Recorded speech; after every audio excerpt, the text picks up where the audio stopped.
우리 크리스찬들은 하나님께 헌신하는 자들입니다. 그리고 맡은 일에는 충성하는 자들이죠.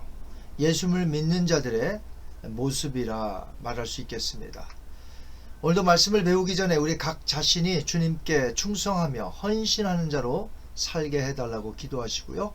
오늘도 역시 말씀 속에 큰 깨달음을 주시고 도전받게 해달라고 잠시 기도하겠습니다. 거룩하신 아버지 하나님, 우리를 불러주셔서 하나님의 일에 열정을 갖게 하시니 감사합니다. 헌신하게 하시고 충성하게 하여 주옵소서. 오늘 또한 말씀을 통해 큰 깨달음을 주시고 또 말씀을 통해 도전받게 하옵소서. 감사하며 예수님의 이름으로 기도하옵나이다. 아멘. 오늘은 바른신학 바른생활 제52과입니다. 그리스도인의 서원에 대해서 오늘 배우도록 하겠습니다. 성경에는 비슷한 것들이 나오는데 예를 들면 맹세와 서원입니다. 그리고 교회 안에서는 서약을 하기도 합니다. 그렇다면 맹세, 서원, 그리고 서약은 같은 것일까요? 아니면 다른 것일까요? NIV 성경에서 맹세란 단어가 130번 나옵니다. 맹세는 일방적이죠. 무엇을 하기로 하나님의 이름을 걸고 맹세한다는 식입니다.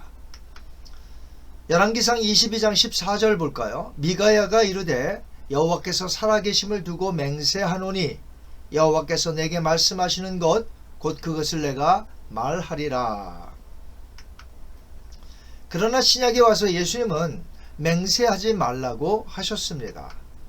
마태복음 5장 34절에서 37절 보겠습니다. 나는 너에게 이르노니 도무지 맹세하지 말지니 하늘로도 하지 말라. 이는 하나님의 보좌이며 땅으로도 하지 말라. 이는 하나님의 발등상이요 예루살렘으로도 하지 말라. 이는 큰 임금의 성임이요 내 머리로도 하지 말라. 이는 너가 한 토록도 희고 검게 할 수 없음이라. 오직 너희 말은 옳다 옳다 아니라 아니라 하라. 이에서 지내는 것은 악으로부터 나느니라.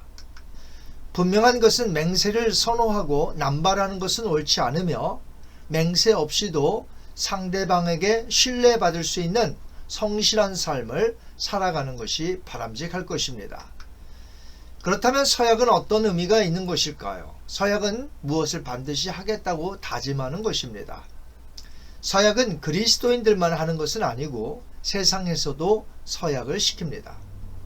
일종의 지키겠다는 맹세도 되겠으나 서약은 스스로 정하여 한다기보다는 누군가가 서약을 시키는데 마음에 동의하여 합의하는 경우에 속합니다. 교회에서 예를 든다면 교회 일꾼을 세우는 임직식 때에 서약을 시키면 내로서 그 서약을 지키겠다고 합니다. 결혼식 때에도 서약을 시키고 세례식 때에도 서약을 시킵니다. 몇 가지 질문을 하여 서약의 내용을 따르겠냐고 질문하면 그 서약하는 내용을 따르겠노라고 답변을 합니다. 그렇다면 서원은 무엇일까요?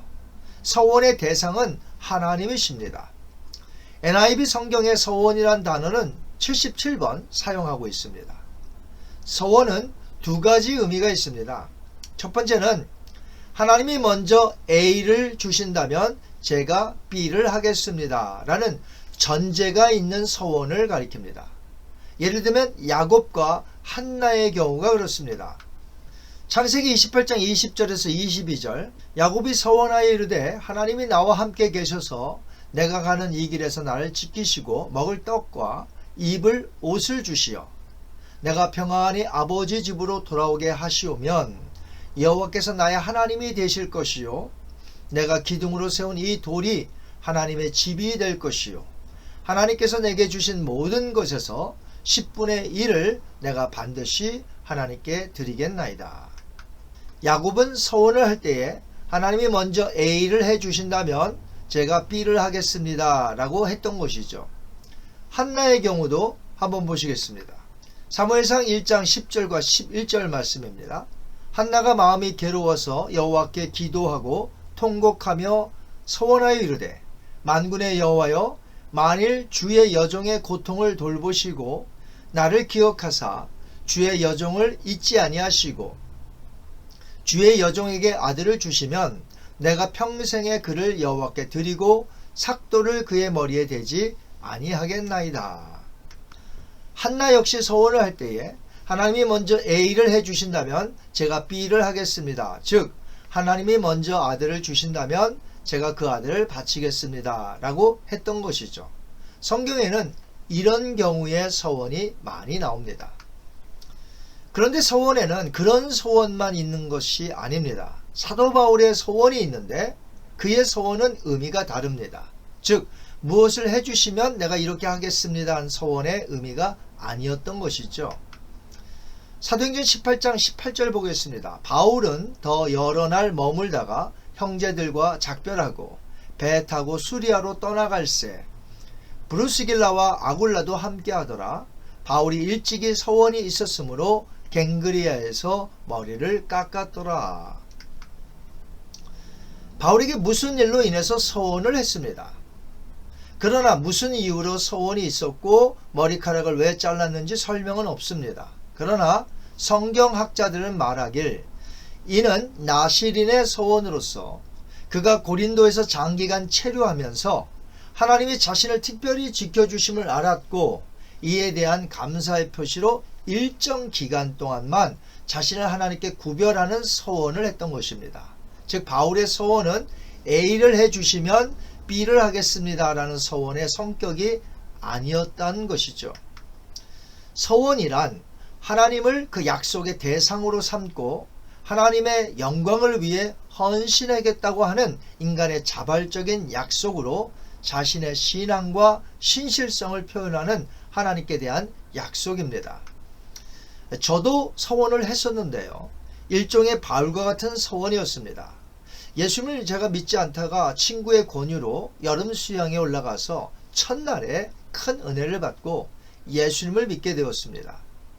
그 첫날 집회 마지막 시간에 목사가 되기로 서원하는 자들은 일어나라고 목사님이 말씀하셨습니다.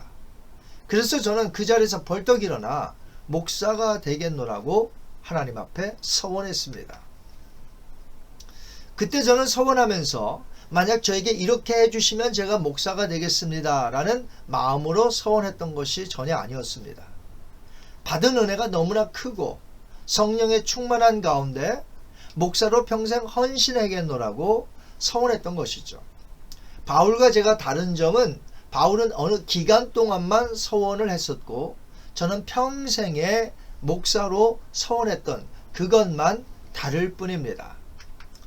저는 그때 하나님께 서원했던 것을 행했습니다. 지금껏 목사가 되어 하나님을 목사로서 목회하면서 섬기고 있습니다. 제가 서원했지만 그 서원하게 하신 분도 그리고 목사가 되게 하신 분도 또한 지금껏 교회를 섬기게 하신 분도 전부 하나님이십니다. 감사할 뿐이죠. 그러나 서원을 하였다고 해서 전부 서원을 이행하는 것은 아닙니다. 서원을 했다면 어떻게 해야 할까요? 민수기 30장 2절 말씀입니다. 사람이 여호와께 서원하였거나 결심하고 서약하였으면 깨트리지 말고 그가 입으로 말한 대로 다 이행할 것이니라. 전도서 5장 4절에서 6절 볼까요? 너가 하나님께 서원하였거든 갚기를 더디게 하지 말라. 하나님은 우매한 자들을 기뻐하지 아니하시나니 서원한 것을 갚으라.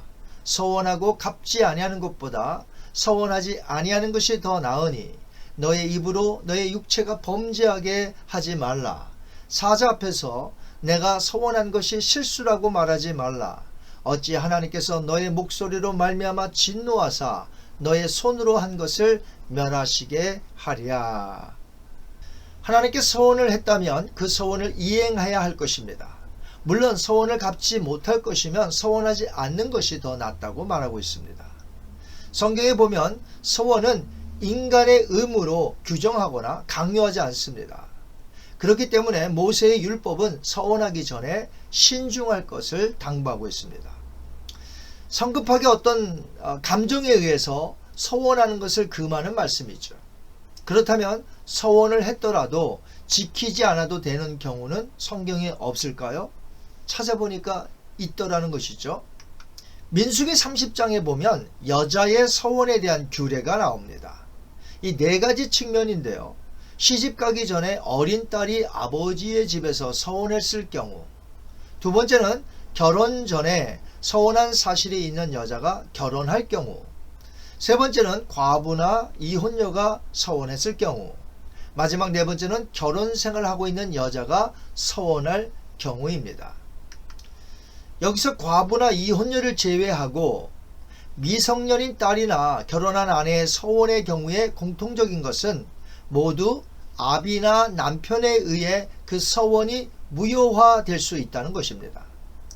서원한 딸이나 아내의 말을 듣는 즉시 아비나 남편이 그 서원을 허락하지 않으면 무효화될 수 있게 율법으로 정해져 있습니다. 율법으로 그렇게 정한 이유는 가정의 평화와 질서를 유지하기 위해서 경솔하게 여자가 혼자 서원하는 것이나 무분별한 언사로 허물이 되는 일을 사전에 예방하는 조치였습니다. 그러나 딸이나 아내가 서원한 것을 듣고도 그 아비나 남편이 묵인하고 나중에 가서 안 된다고 한다면 그것은 아비와 남편이 자신의 서약을 파약한 것으로 성경은 취급받고 있기 때문에 그때는 서원을 무효화시키면 안 된다는 것이죠. 이것은 오늘날도 적용해 볼 수 있습니다. 중요한 것은 하나님은 가정을 중요시 여긴다는 것이에요. 서원으로 인해서 가정이 불화되는 것을 원치 않으신다는 것이죠. 다시 말해서 딸이 서원한 것을 아버지가 인정해 주고 아내가 서원한 것을 남편이 인정해 주어야 합니다. 그래야 가정이 화목하고 평화로울 수 있다는 것이죠. 그럴 때 그 서원은 하나님께 갚아야 합니다. 그러나 서원을 했다 할지라도 아비와 남편이 인정하지 않고 계속해서 그 일로 다툰다면 하나님이 기뻐하지 않으시겠죠. 오늘날 서원에 대해서 생각해 볼 때에 너무 양극화된 것이 문제라고 저는 봅니다. 오늘날 서원을 너무나 하지 않는 것도 문제이고요. 또 서원을 하되 자기의 기분 따라 감정적으로 하는 것도 문제입니다.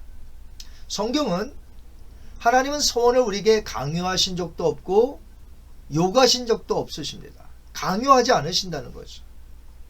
그러니까 자발적으로 서원을 하는 것이죠. 그 서원을 하나님은 받으셨고 사람들은 그 서원을 이루었습니다. 그런데 오늘날 도대체 그리스도인들이 서원하려고 하지 않습니다. 이 말은 무슨 뜻이냐면 오늘날 헌신과 충성심이 너무나 약해졌다는 걸로 우리가 볼 수가 있는 것이죠. 반대로 다른 쪽에 양극화된 것은 서원을 할 때에 자기 기분에 따라 경솔하게 한다는 것이죠. 성경은 서원을 경솔하게 하는 것을 금하고 있습니다. 오히려 하지 않는 것이 더 낫다고 했습니다. 물론 이 말은 서원하지 말라는 말이 아니라 서원을 하게 되면 경솔하게 하지 말고 진지하게 함으로 그 서원을 갚으라, 이행하라는 것이죠. 순종이 제사보다 낫다고 했을 때에 우리가 제사, 예배 아무렇게나 해도 되나요? 아니죠. 마찬가지죠.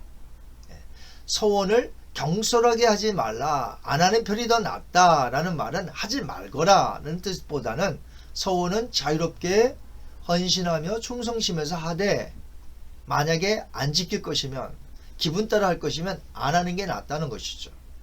우리는 오늘 크리스찬의 서원에 대해서 배웠습니다. 서원은 하나님께서 A를 허락해 주신다면 B로서 행하겠습니다 라는 서원의 의미도 있지만 그저 감사하여 서원하는 경우도 있다고 배웠습니다. 또한 가정의 질서와 평화를 위하여 예전에 홀로 했던 서원은 경우에 따라서는 무효화될 수 있음도 배웠습니다. 왜냐하면 가정의 화목과 평강이 중요하기 때문에 그렇죠. 질서가 중요합니다. 그러나 서원을 해놓고도 지키지 않으려는 마음을 가져서는 안 되며 오늘날 서원을 너무 하지 않는 것도 문제라고 했습니다. 오늘 서원에 대해서 배웠으니 서원과 관련하여서 성숙한 그리스도인으로서 살아가는 여러분이 되시기를 바랍니다. 이 시간 한번 기도합니다. 거룩하신 아버지 하나님, 오늘 그리스도인의 서원에 대해서 배웠습니다. 오늘날 너무나 서원을 하지 않는 것도 문제고, 서원을 하되 기분적으로 자기의 그 기분에 따라 쉽게 경솔하게 서원하는 것도 문제라고 배웠습니다. 아버지 하나님, 오늘날 헌신과 충성심이 약한 이 시대에 서원이라고는 찾아볼 수 없는 이 시대에 살아가고 있습니다. 그러나 성경에 보니까 많은 사람들이 서원하였고 하나님께로부터 기쁘심을 받았으며 또 그 서원을 이루어 하나님 앞에 영광 돌린 것을 볼 때에 하나님, 우리들이 충성심과 헌신 속에서 적절하게 자원하여 헌신도 있게 하시고 서원도 있게 하시고, 그래서 그 서원을 이루며 하나님 앞에 영광이 되게 하여 주옵소서. 그러나 경솔히 기분 따라 서원하는 자들이 없도록 인도하여 주옵소서. 감사하며 예수님의 이름으로 기도하옵나이다. 아멘. 다음 시간에는 그리스도인의 기질과 성품에 대해서 배우도록 하겠습니다. 한 주간도 여러분 승리하시기 바랍니다.